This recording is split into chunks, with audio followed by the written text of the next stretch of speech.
today we are doing lesson 10 and 11 in chapter 6. They are both dividing with decimals. I'm just going to show you two different ways to divide. First, we're going to start using our models or base 10 blocks to divide whole numbers. So let's look at build it. It says find 3 and 6/10 divided by 3 using models. Right here we have quite a few base 10 blocks to represent our whole number of 3 and our 6/10. We're going to go down here and divide them. Remember, dividing, we can group them also. So we can start with 1 base 10 block, 1 base 10 block, and 1 base 10 block. We can cross those out to represent that we have, in fact, put them into 3 different groups because remember, we're dividing by 3. And then I'm going to divvy up my tens. I have 6/10, so I'm going to put 1/10. I have 1/10, cross that out, put another 10th in my grouping, and just cross them out until I have all of my 10s crossed out, and this will give me my answer for our division problem. So my answer, you're going to look in one of my groups, is going to be 1 whole and 2/10. Okay, so that was a simple one. So how many blocks are in each group? How many whole blocks? There's 1. And how many tenths? 1, 2. So 3 and 6/10 divided by 3 gives me 1 and 2/10. And then we can check by using the opposite of division, which is multiplication. So what I'm going to do is I'm going to put in my answer, 1 and 2/10 times 3. 3 times 2 gives me 6, and 3 times 1 gives me 3. Starting out with my original problem, 3 and 6/10 divided by 3. All right, let's go on to the next page.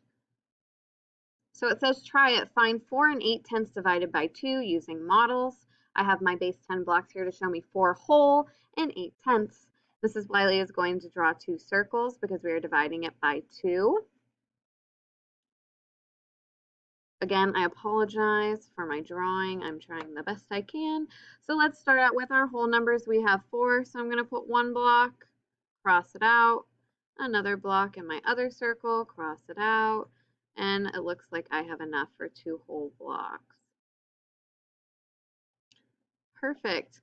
Okay, so now I have all of my whole numbers divided equally into 2 groups. Now I'm going to work with my tenths. Remember, I have 8 of them, so I'm going to do 1 and cross it out until I get down and I have all of them accounted for.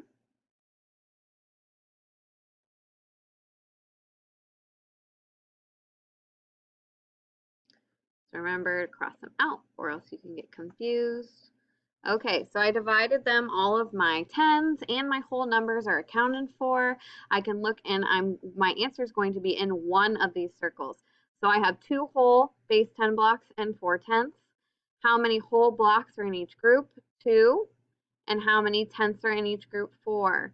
So 4 and 8/10 divided by 2 is going to give me 2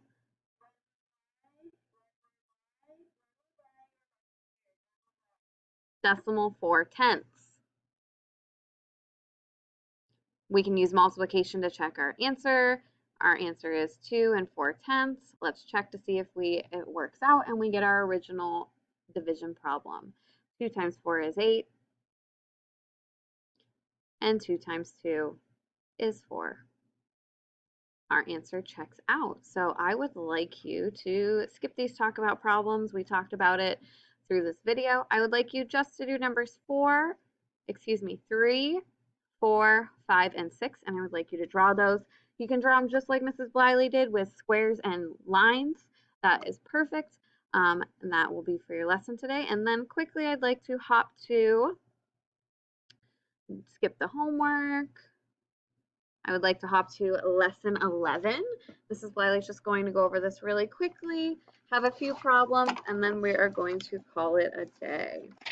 So for number 10, we are dividing by whole numbers. Excuse me, lesson 11. We just did lesson 10. Okay, so it says example 1. There are 8 and 4 decimals meters left on a roll of ribbon. Nancy wants to cut the ribbon in half. what will be the same of each piece of ribbon? Okay, so by reading that problem, we know that we need to divide 4 and 8/10 by 2. We can estimate, just to give us some some place to start. 8 divided by 2 is 4. We can do the opposite. 2 times what gives me 8? 4. And then it says place the decimal point directly. So what we're going to do, instead of drawing like we did last lesson a few minutes ago, we are actually going to set it up like we would be dividing with our table. So they so kindly have this set up for us. We're going to do one step at a time. So we have 8 and 4/10 divided by 2. How many times does 2 go into 8? 4 times. 4 times 2 is 8. 8 minus 8 is 0. I'm going to bring down my 4. How many times does 2 go into 4? 2 times. 2 times 2 is 4. Let me scroll down a little bit. 4 minus 4 is 0. So our answer is 4 and 2/10. So 8 and 4/10 divided by 2 is 4 and 2/10. Each piece of ribbon will be 4 and 2 meters long. And then we can double check it, whoopsies, by using our models and adding them or counting them. So how many holes do I have? 1, 2, 3, 4, 5, 6, 7, 8. And how many tenths do I have? Decimal. I have 1, 2, 3, 4, and that starts out our original problem, and that answer checks, and it is reasonable. So the first lesson for lesson 10 I showed you we are drawing. This lesson we are setting it up. Let's look at example 2. We have $6.54 divided by 12, round to the nearest cent. Place the decimal point directly above and the decimal point on the dividend. Okay, so can 12 go into 6? Nope. So we can cross that out, or we can put a 0. Next, 0 times 12 is 0.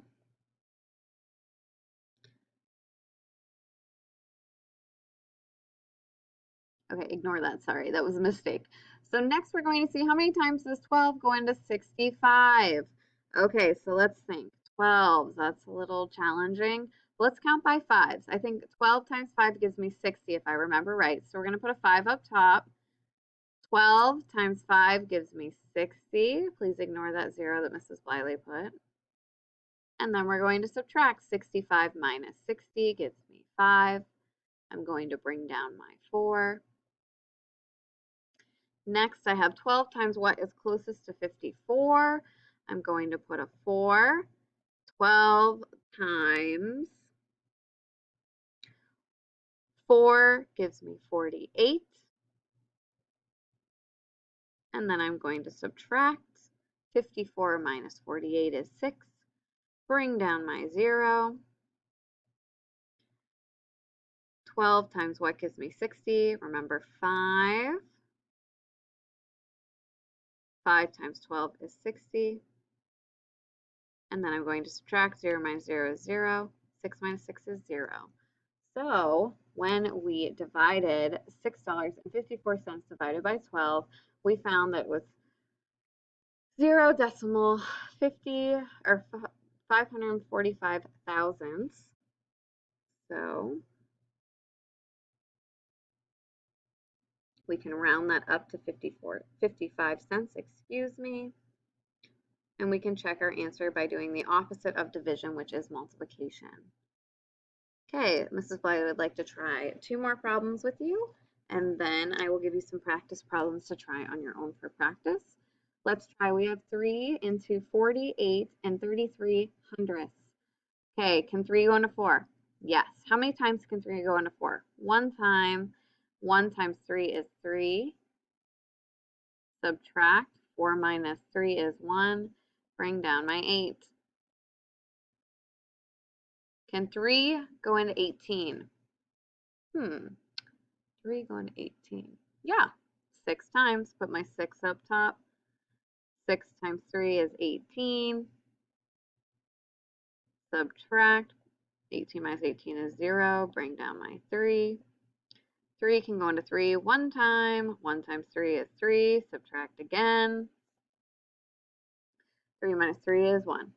Excuse me, 0. Bring down my 3 one last time. 3 can go to 3 one time. 3 minus 3 is 0. Okay, now I'm going to count how many times does my decimal go to the end of my number. 1, 2. So I'm going to find the end of my number and go 1, 2. My answer for number 1 is 16 and 11/100. Let's try number 2, and then I will give you your practice problems. Can 2 go into 8? Yes, ma'am.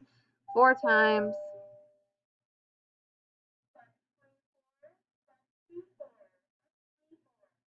4 times 2 is 8. 8 minus 8 is 0. Bring down my 8. Whoa, crazy 8. Sorry about that. 2 can go in 8 4 times. 4 times 2 is 8. 8 minus 8 is 0. Takes 1 time to get to my decimal all the way to the right. I'm going to move it 1 time to the left. My answer is 4 4/10. Okay, so if you have any questions or concerns or reteach or anything, I'm here at 11:30 to 12:30. Please do numbers 3 through 8 for practice, and I will be checking up on that. Thank you so much for all of your hard work, and I hope to see you soon.